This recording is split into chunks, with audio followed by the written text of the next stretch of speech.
Flashcards feel productive, but they're not the best way to learn vocabulary. There's a better method that helps you learn words correctly and efficiently. And once you try this, I promise you'll never go back. Quiero aprender español.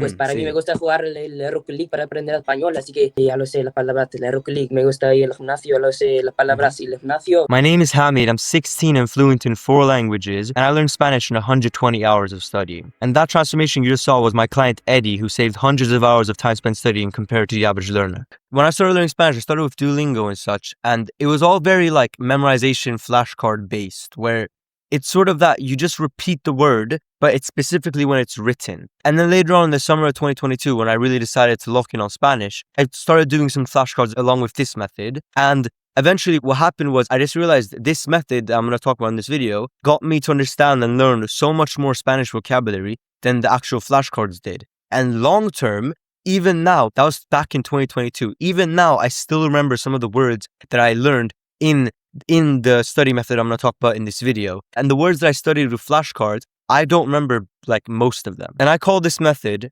transcript training because that's what it is. It's using transcripts. Because our goal in learning Spanish is to speak and understand with natives, okay? Basis of our learning should be that, because it's the same concept of if you're trying to swim in water, would you do the motions in air or in water? In water, right? When you're in a conversation, you're not going to be reading words, are you? You're going to be listening to them. And furthermore, you're going to be hearing them in context, being used in actual sentences. You're not going to learn them in isolation. You're not going to hear those words in isolation. And on top of that, they're going to be spoken by natives. And so they're going to be spoken with an accent. And written text like flashcards, they don't account for accents. Now, obviously, you could make them account for accents by having the actual word and then having it written down with the accent way. But it's just better to hear exactly how it sounds. And so to get better at understanding spoken Spanish, we therefore have to listen to spoken Spanish, understand that spoken Spanish, and then repeat. Now, what you realize is flashcards is basically the same thing. The only difference being instead of listening,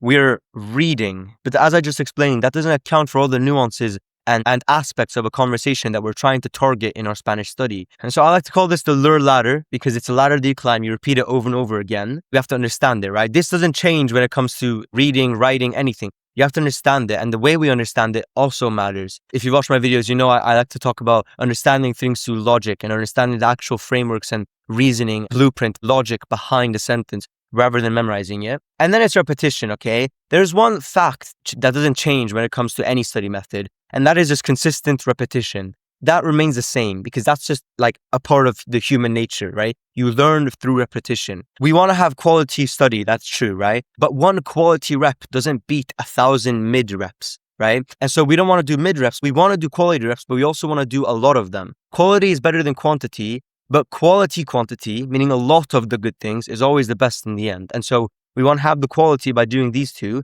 this repetition aspect. And so if you click on this video to find a method that doesn't require you to put any effort in or that doesn't require you to repeat over and over again, then you're in the wrong place and you probably have very limiting beliefs when it comes to learning languages because fundamentally learning requires repetition.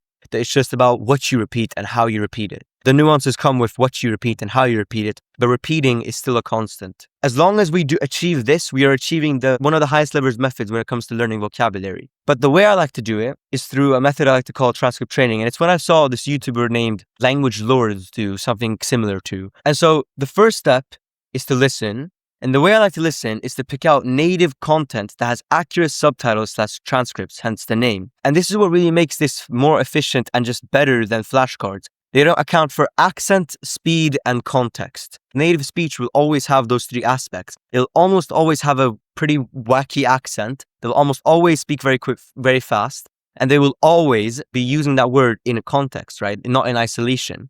And that's the problem with flashcards, it's in isolation. And by the way, if you're just getting started, I highly recommend joining the Speedy Spanish Hub. It's a free community I created with a bunch of free resources and guides to help you start learning Spanish with these methods. And it'll be the first link in the description.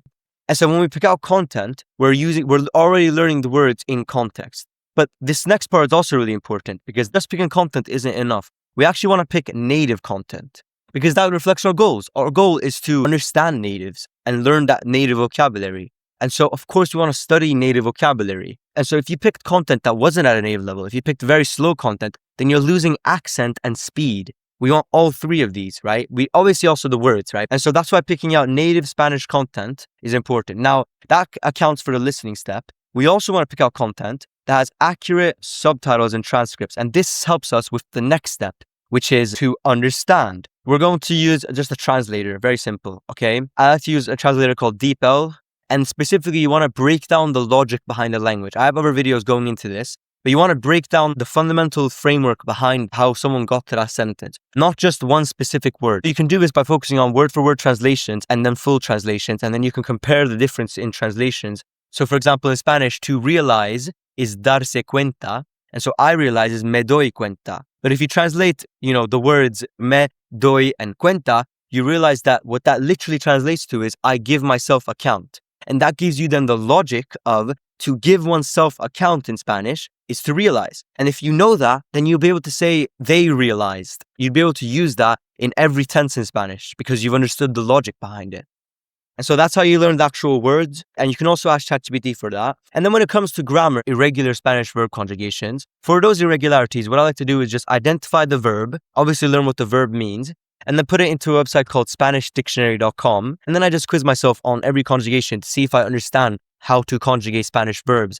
And I like to do this exercise after I've already learned the regular Spanish conjugations. So those shouldn't be too much of a challenge. The main reason to do this is to just learn the irregularities as well as their patterns, right? I had from tener in Spanish is tuve. And so it should have been tení, but it's tuve. But now that I understand that it's tuve, I will also see that pattern in the rest of the conjugation. So for example, he, she, it, you formal had would be tuvo. And so you can see this tuv sort of beginning happening over and over again. So that helps you understand sort of a framework or logic there. And so when we're trying to understand, the main part about understanding is to just understand the logic, right? The framework, not just memorization. So now we've listened to a piece of content. We listened to 5 seconds of a Spanish speaker speaking.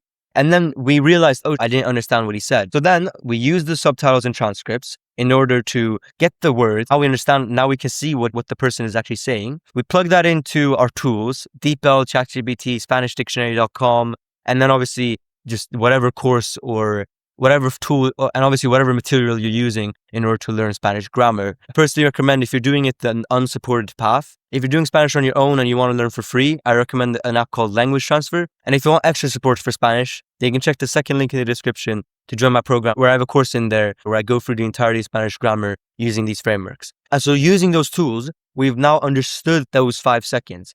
Now, it's just the final step, which is to repeat, which is to go back to before the sentence was said. We've heard what the person said. We know what he said in Spanish, and we also know what the meaning of that is, meaning we know what it is in English. And now we listen to the sentence again and see if we can understand it without the help of subtitles and those tools. That process is actually extremely long. It takes a lot of time to really get into that, especially if you're just beginning. If you're not really used to doing that, it's going to take super long. In fact, when I first did it, and this was after I'd already learned the entirety of Spanish grammar, okay? It took me 30 minutes to just understand 2 minutes of Spanish content. And I forgot most of it the next day. And that's why consistency is key with this exercise, which is why during the summer, I did this for about 30 minutes to an hour every single day. That's what I did. And I did that for basically the entire summer. By the end of it, I was able to have a full conversation with a native in Spanish. So now let me show you an example of exactly how this would look, okay? So starting off, the piece of content that I picked was a TED Talk. And the reason for this is because they usually have handwritten and accurate subtitles. So as you can see, if here you see that it says CC, that means it's auto-generated. It's an actual person that wrote it. And if you click here on Spanish, you can see it says transcriptor or transcribe, the person who actually transcribed it. And so these ones are going to be more accurate than normal ones. The normal ones on YouTube are still all right. But if you do have, for example, Netflix or Disney Plus or Amazon Prime or any other streaming service, those are also good because then you can also choose your favorite TV shows or movies. Personally, just for me, that's what I did during the summer of 2022. And those subtitles, you'll see the same thing. You'll see one option that just has the actual Spanish and then another option that says auto-generated. And so you can use both. It just depends on how well what they say matches the actual subtitles. If you notice that what they're saying doesn't actually match the subtitles word for word, you might want to switch to another option if it's present. So secondly, this is also a native Spanish speaker speaking, so it is a native piece of content. So let's start.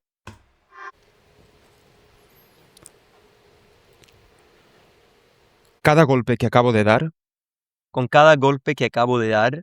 And so you first hear that and see if you understood it. Now, assuming that you didn't because you don't have the vocabulary, we just translate this sentence. So we go to DeepL and we go con cada golpe que acabo de dar. With every blow I've just struck. Now here's the good thing about DeepL. You can actually click on the words and find different alternatives. And so you can see step, you can see strike, shot, and this makes sense. Now, this is if you translate the whole thing. You also want to go word for word to really understand this. Con means with, cada means every, golpe means blow, que means that, and here we actually see some logic here, differing here. So far, these three have just been word for word translations, very simple. Here we see that, English doesn't have the that, but you could have very well included that with every blow that I've just struck. This tells you something about Spanish structure and grammar. And then acabo de dar means I've just struck. Now, dar, if we translate it, it means to give. But we see here what he's referring to is he gave a golpe. This tells you a logic that to give a blow is to strike, which makes sense, right? And so that tells you a bit of logic. And then what does acabo mean? Well, it doesn't mean I have is I thought I have was tengo, right? That's the bad way of thinking about it. That's completely wrong. Or you might have thought, oh, I have comes from haber. Again, bad way to think about it. This is why you want to translate it word for word. If you go acabo de, oh, it says acabo de dar. It means I just gave. And so using this, you can break down the logic. If you put acabo de anything, that tells you that you just did something. And so acabo de hablar, I just spoke. Acabo de pensar, I just thought. Acabo de comer, I just ate, or I just finished eating. And so this tells you a structure about what it means to have just done something. And then you can also play around with the conjugation, right? What about just spoke? Acaba de hablar, right? Has just spoken. In this case, it could be he, she, it, or you formal because that's the conjugation. So you see how we break it down to understand that we don't just translate the whole thing, we break down the logic. Now you know the logic of acabo, acaba, acaban, whatever. You can use that for any sentence ever. And you also know exactly how it sounds when a native speaker says it. Another thing here is the verb. So if you're just practicing it, you go to Spanish Dictionary.com and write acabar. You also find acabar de. And here you can find acabar de, which is to just do something. So anyway, and so if you search up the conjugation and just see if you can, and just quiz yourself on it. Now, so then here you click on the conjugation, and then here you can find all the tenses. And so you can see this one is all regular verbs. And so if you already know those, which you probably should before doing an exercise like this, then you can just put your hand over the screen and then quiz yourself over all the tenses, okay? This is just important to learn both irregularities, but to also practice your ability to conjugate verbs correctly. So now that we've understood the sentence, we go back to before it was said, and then ideally, we watch it one time with subtitles, and then one time without. And obviously, we'll just do without right now. Cada golpe que acabo de dar, una persona se ha quitado la vida. Damn. Actually, one interesting thing here, you hear him say just cada. He doesn't even say with every blow. He says just every blow. And that shows you a bit of the difference between the transcriber, the person who did the transcription, and the actual speaker. Now, obviously, in this case, it doesn't really make a difference, but it is something to keep in mind with subtitles. Subtitles and transcripts aren't always 100% accurate. We want to keep that in mind. So now we just repeat that for the rest of this video. Cada golpe que acabo de dar, una persona se ha quitado la vida. And we just repeat this until we've understood the entire piece of content. And what's interesting here is, I just asked AI how many words this transcript has, and it says 3,109 words. Imagine trying to learn all those words through flashcards, through repeating those flashcards. Not only would it take an obscene amount of time compared to learning it this way, but also you would have missed out on accent, pronunciation, speed, context.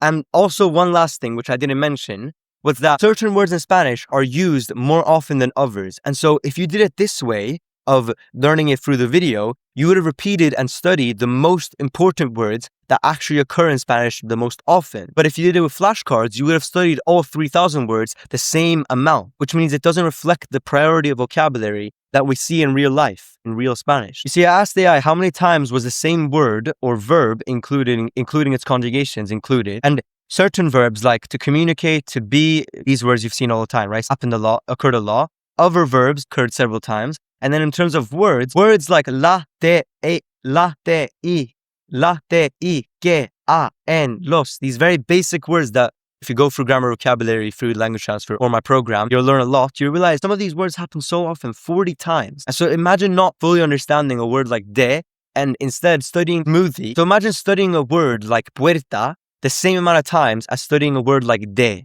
or I, or que, or any of these other ones. This doesn't make any sense. And that also includes verbs. What you'll notice is all these verbs that happen most often are the most common Spanish verbs. All of these, and most of them are also irregular, which is why I recommend it to go through the conjugation table and study the patterns of irregularities. And so that's why this method is so effective. It's directly congruent with real life conversations. It's the most congruent and correlated to what you'll actually hear in real life when speaking to natives, because it includes context, speed, pronunciation, accent, and also the most commonly used words and verbs and their conjugations. And so it enables you to actually study the thing that you're going to actually hear in real life, not flashcard, not text, not flipping through individual isolated words. And so this is why I believe this method is so effective and why it led me to be able to get fluent in Spanish as fast as I did. Or for example, my client Eduardo, or for example, another 50-year-old client named Mickey who started creating sentences within 3 weeks of learning Spanish. And it's because this way actually makes sense. It's not like one of these methods online that someone just says to do it and it could be beneficial. There's actual logic and reasoning behind why it's so effective. And that's what I hope to provide with these videos. I want to actually prove to you why it's so effective. And hopefully with this video, you understand why this method works. And I hope you learned not only a better method to learn vocabulary, but also the concepts of why it works so well. And I hope you can apply those concepts into other aspects of your language learning journey. If you're serious about learning Spanish and you want help from me, then check the second link in the description to join my program. Otherwise, I hope you enjoyed and stay humble.